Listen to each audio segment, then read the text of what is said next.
Halo, assalamualaikum warahmatullahi wabarakatuh. Terima kasih buat teman-temanku semua pecinta catur di seluruh Indonesia yang sudah berkunjung di channel saya ini. Semoga kalian diberi kesehatan dan rezeki yang melimpah. Nah, oke teman-teman, di video kali ini saya akan membahas tentang pembukaan pertahanan Sisilia mainland teman-teman.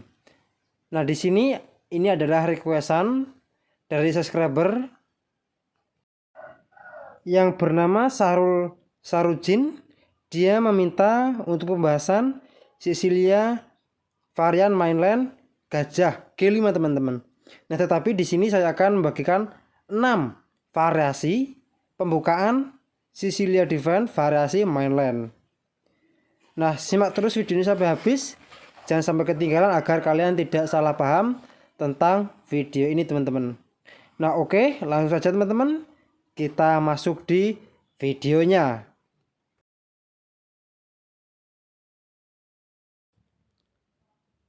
Oke teman-teman, di variasi yang pertama ini, di mana pembukaan Sisilia Defense variasi mainland tersebut itu diawali dari pembukaan M4, C5, dan ini yang dinamakan Sisilia Defense, kuda F3, D6. Nah teman-teman, ini yang dinamakan variasi modern, dan D4, dan pion pukul pion, kuda pukul pion, dan kuda F6.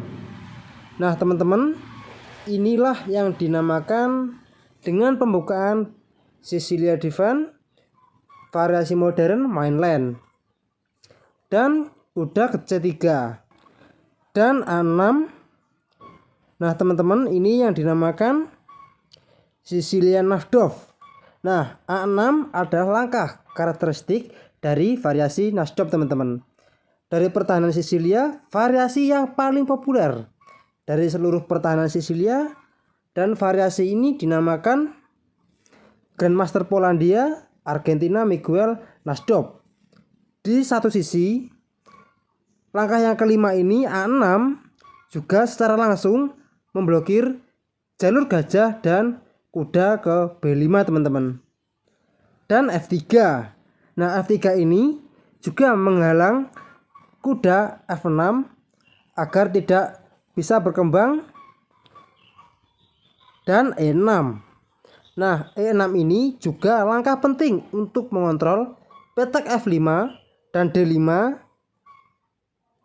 yang akan ditempati kuda D4 dan juga C3 dan A3. Dan langkah ini juga untuk mensupport pendorongan pion B4 secara tidak langsung, menghalangi perkembangan hitam sewaktu-waktu ada pendorongan pion dan sekaligus gajah gelap teman-teman.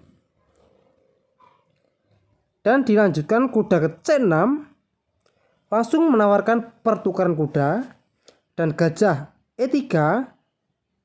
Dan ini adalah bertujuannya untuk memperkembangkan semua perwira dari putih teman-teman. Gajah E7 dan G4, dan ini langsung menyerang di sayap raja teman-teman.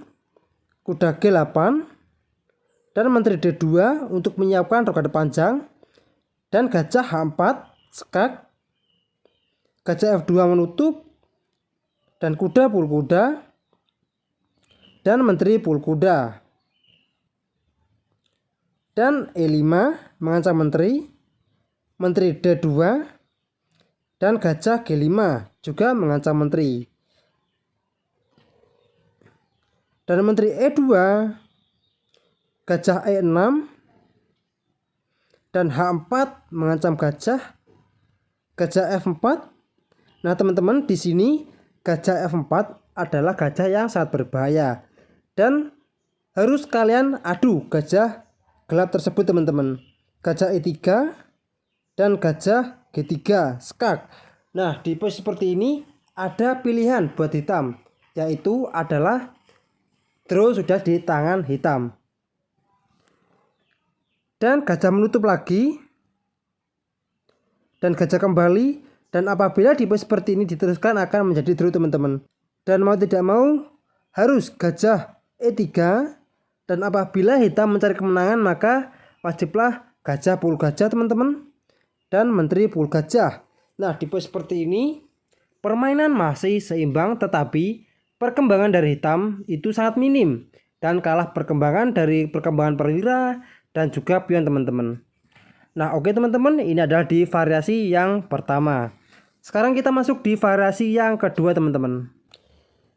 Nah teman-teman, di variasi yang kedua pembukaan Sicilia Defense, variasi mainland. Di variasi yang kedua ini ada yang namanya Sicilia Defense mainland Ginsburg Gambit, dimana di poin seperti ini langsung dijawab dengan gajah C4, pengorbanan pion di petak E4, dan kuda pukul pion, dan menteri H5. Nah di poin seperti ini teman-teman ancamannya yaitu adalah skak teman-teman, mengancam pion di petak F7 2 kali. Dan di sini saya sudah menyiapkan dua jawaban. Yang pertama, apabila G6 maka menteri D5 mengancam kuda sekaligus pion di petak F7. Apabila E6 maka menteri pukul kuda, dan gajah G7 mengancam kuda. Dan di poin seperti ini teman-teman, satu perwira dari hitam sudah didapatkan. Nah untuk di poin seperti ini, cara menghadapi pembukaan ini ataupun opening ini, setelah menteri H5 kalian jawab saja dengan E6, dan setelah gajah B5 skak, maka di sini saya sudah menyiapkan dua jawaban. Yang pertama gajah D7. Di sini adalah langkah blunder teman-teman, gajah D7 ini dikarenakan ada balasan kuda pukul pion dan ini juga mengancam menteri. Dan apabila menteri A5 skak, maka gajah D2 menutup dan sekaligus mengancam menteri teman-teman, dan kuda pukul gajah. Dan di sini ada gajah pukul gajah skak, dan raja pukul gajah, dan menteri pukul menteri. Kuda pukul kuda, maka menteri C7 skak, dan raja pukul kuda, dan menteri pukul pion, dan sekaligus mengancam beteng teman-teman. Dan di pos seperti ini juga putih diunggulkan menteri dan juga bakal dua perwira sekaligus teman-teman. Nah oke, kita kembali lagi di langkah yang ketujuh.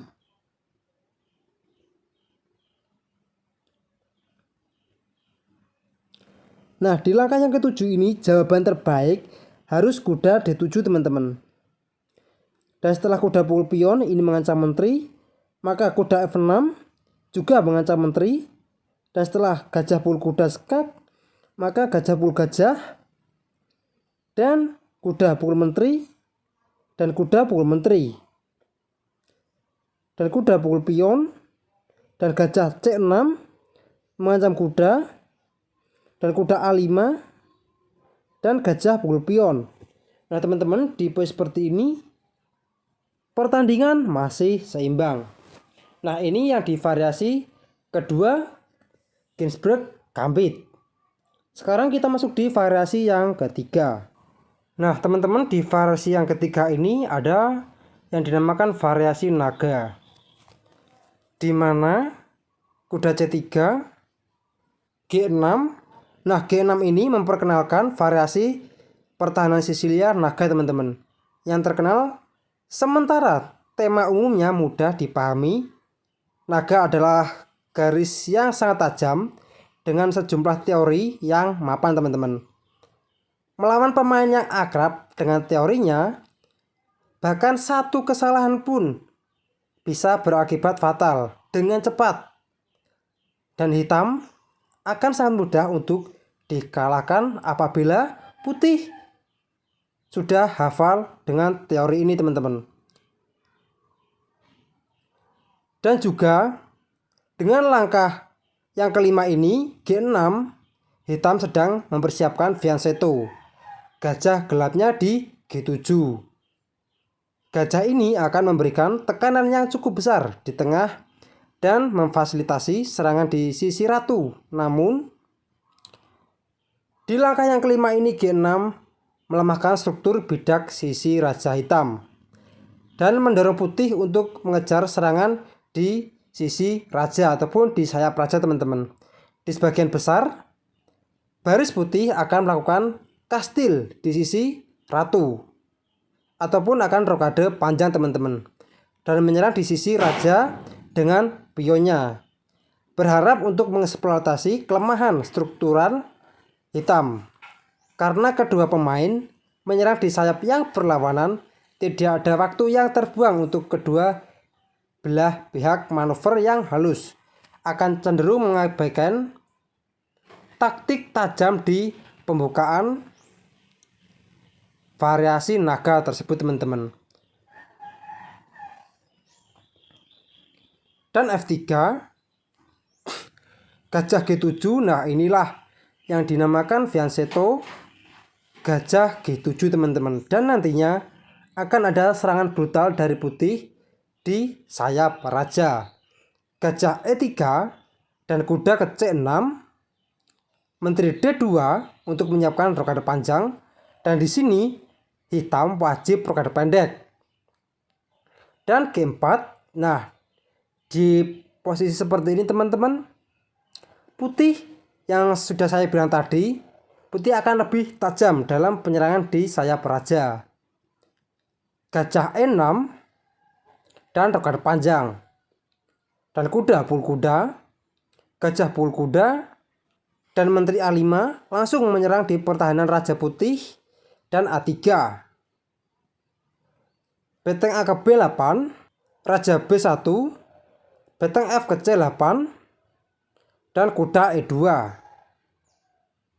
Dan menteri pul menteri, beteng pul menteri B5, dan gajah pul pion, beteng A8, dan gajah D4.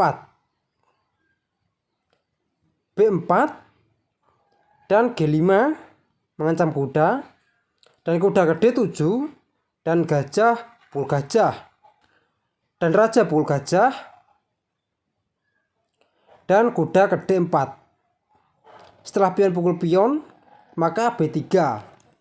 Nah teman-teman, di mana di pembukaan dragon tersebut itu tidak ada yang boleh lengah satu langkah pun ataupun bahkan satu tempo pun teman-teman, dikarenakan di pembukaan ini yaitu adalah mewajibkan kedua pemain harus saling jeli, saling menyerang, dan tidak ada kata bertahan teman-teman. Dan maka dari itu, untuk di pembukaan dragon ini jarang sekali digunakan di kejuaraan catur dunia, dikarenakan ya kalian bisa lihat sendirilah di mana keganasan dari pembukaan ini antara hitam dan juga putih. Dan dilanjutkan beteng C3, beteng D3 langsung mengajak pengaduan beteng, dikarenakan beteng tersebut itu sangat berbahaya. Dan beteng C7, di mana di posisi seperti ini perkembangan perwira itu masih seimbang, tetapi untuk perkembangan pion putih lebih unggul teman-teman. Nah oke, sekarang kita masuk di variasi yang keempat. Nah teman-teman, di variasi yang keempat ini masih sama. Kita ada di variasi dragon, di mana G6, dan di sini ada sebuah jebakan teman-teman, di mana gajah C4 dan kuda C6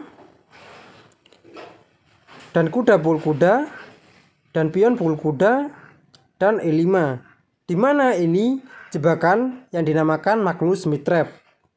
Dan apabila pion pukul pion, maka gajah pukul pion skak, di mana raja tidak ada ruang lagi buat kabur. Dan mau tidak mau, raja pul gajah dan menteri pul menteri. Di posisi seperti ini teman-teman, putih sangat diunggulkan. Nah maka dari itu kita kembali lagi di posisi seperti ini. Untuk menghadapi jebakan ini yaitu adalah hitam wajib kuda G4 mengancam pion juga, dan pion pukul pion, dan menteri pukul pion, dan ini langsung mengajak pengaduan menteri teman-teman. Dan F3 mengancam kuda, dan menteri pukul menteri, kuda pukul menteri, dan kuda kembali ke F6. Nah di posisi seperti ini masih seimbang lah untuk perkembangan, tetapi putih lebih aktif ya semua perwiranya. Nah oke, sekarang kita masuk di variasi yang berikutnya teman-teman.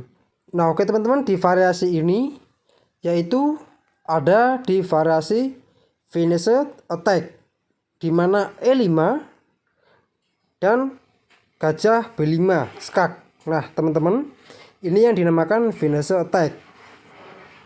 Dan kuda B ke D7 dan kuda F5, A6 dan gajah A4, B5 dan gajah B3 dan kuda C3 mengancam gajah. Gajah G5 mengepin kuda dan gajah pukul kuda dan pion pukul gajah. Gajah E7 dan roket pendek. Menteri E2, B4 dan gajah pukul kuda, pion pukul kuda dan gajah pukul gajah dan menteri pukul gajah dan pion pukul pion dan A5 teman-teman. Benteng A ke D1, A4, gajah D5 mengancam benteng dan benteng A ke B8. Nah teman-teman, ini ada di variasi Finished Attack. Dan sekarang kita masuk di variasi yang berikutnya teman-teman. Nah teman-teman, di variasi yang terakhir ini yaitu adalah di variasi klasik, di mana kuda C6. Nah teman-teman, ini variasi klasik dan gajah G5. Nah mungkin ini yang dimaksud oleh Syahrul Sarujin dengan request pembahasan pertahanan Sisilia, mainland, gajah G5. Dan ini yang dinamakan variasi Richard Rauser teman-teman. Dan E6, dan ini juga memblokir jalur kuda dan menteri D2, A6 dan roket panjang. Gajah D7, F3 dan kuda pukul kuda, menteri pukul kuda. Menteri C7 dan gajah pukul kuda dan pion pukul gajah. Raja B1, gajah E7 dan A6, B5, F5 dan benteng C8, menteri D2 dan menteri C5, kuda E2. Nah di poin seperti ini teman-teman, di pembukaan variasi Richard Rauser, di mana semua perkembangan perwira itu seimbang teman-teman. Tetapi minusnya di poin seperti ini, putih tertekan terus-menerus dikarenakan perwira dari hitam sudah siap untuk menyerang di pertahanan Raja Putih teman-teman. Nah oke teman-teman, mungkin cukup sekian video saya kali ini. Semoga bermanfaat bagi kalian semua. Jika ada kurang lebihnya saya mohon maaf. Dan jika kalian ada request lainnya silahkan kalian tulis saja di kolom komentar. Assalamualaikum warahmatullahi wabarakatuh.